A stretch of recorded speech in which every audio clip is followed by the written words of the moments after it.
quanto mais as pessoas em geral da sociedade têm um envolvimento religioso, melhor é a sua saúde mental. Mas melhor quanto? Essa é a pergunta importante que nem todo mundo se faz ou leva para as manchetes de jornal ou para o Fantástico.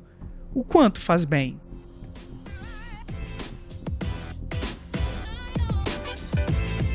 O que eu questiono, assim, o que eu entendo super, assim, quando às vezes a gente vê alguns grupos com problemas análogos aos encontrados na religião.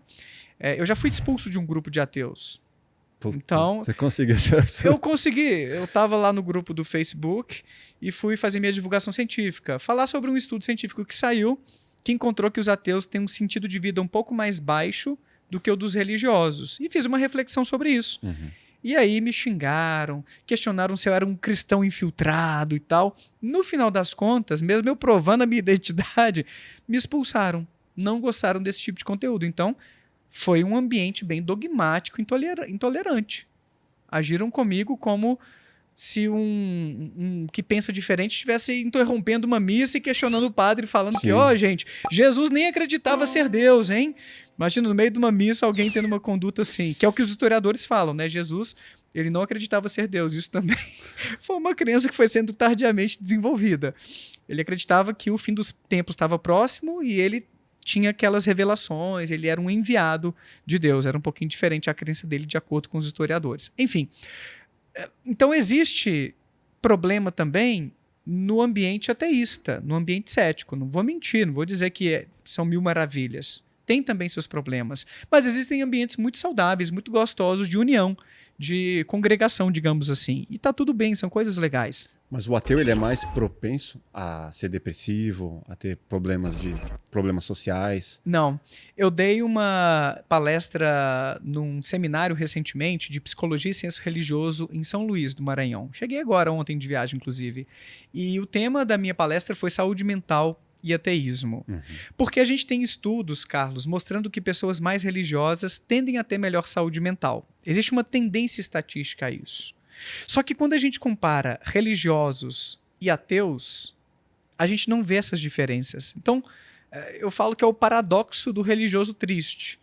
Se pessoas mais religiosas têm melhor saúde mental, por que religiosos às vezes deprimem e por que os ateus não têm pior saúde mental de forma geral em comparação com os religiosos? Parece que há uma contradição na literatura.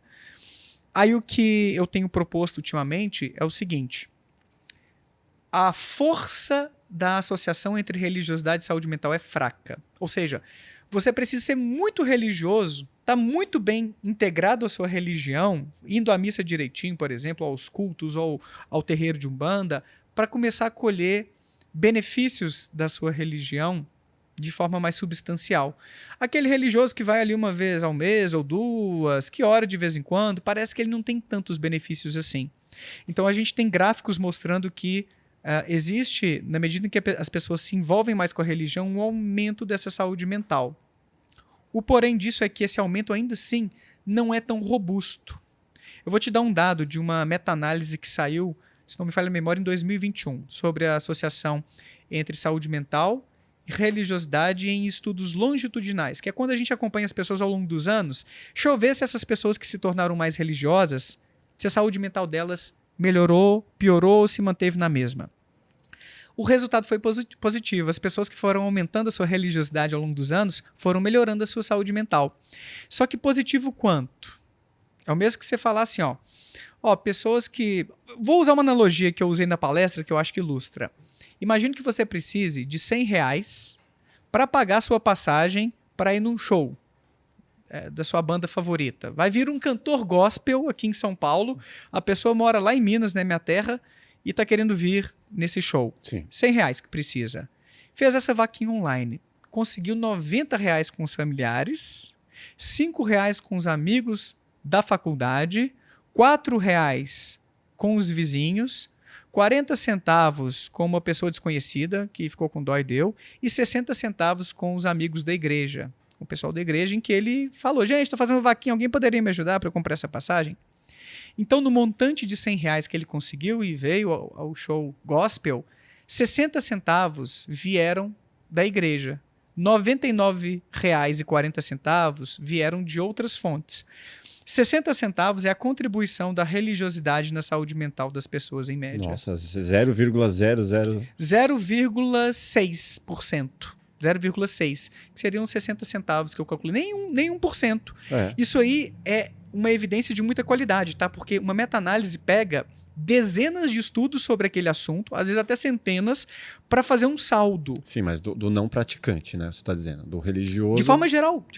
É como se fosse assim, eu vou pegar todos os estudos nos últimos 20 anos sobre religiosidade e saúde mental, pegar os resultados desses estudos quantitativamente, porque tem estudos que mostram que deu bom, tem estudos que o resultado deu ruim, tem estudos sem relevância estatística, e vamos ver o saldo, qual é a conclusão que a gente pode tirar olhando para essas dezenas de estudos. Isso é o que faz uma meta-análise.